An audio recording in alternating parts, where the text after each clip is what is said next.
Qué bárbaro.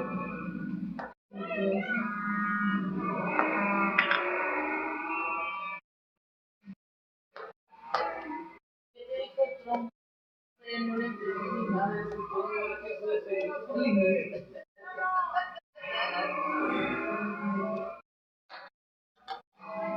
El baño se toma y quiere levantar la tapa del tanque y jalarlo con la mano. La silla de escritorio china un poco. La banda de presidencial está en el closet de la derecha. La basura para los huevos y los escritorios hasta que van a tener eso.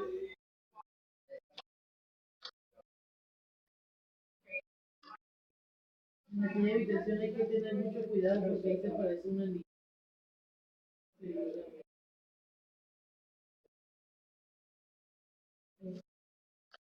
Es una casa de eso se parece.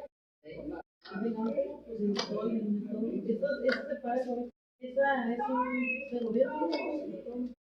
Todo eso, por eso cada presidente que va terminando sus sexenios, sus 6 años. Pero ¿para qué está ahí? ¿Para poder vivir o tiene que vivir ahí? Para vivir, presidente. Sí, vive ahí.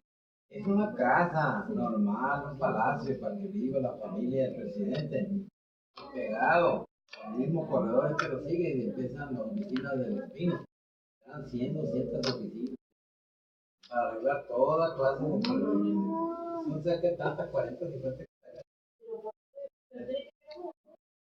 Pues se supone que debe vivir ahí, ¿no? Porque hay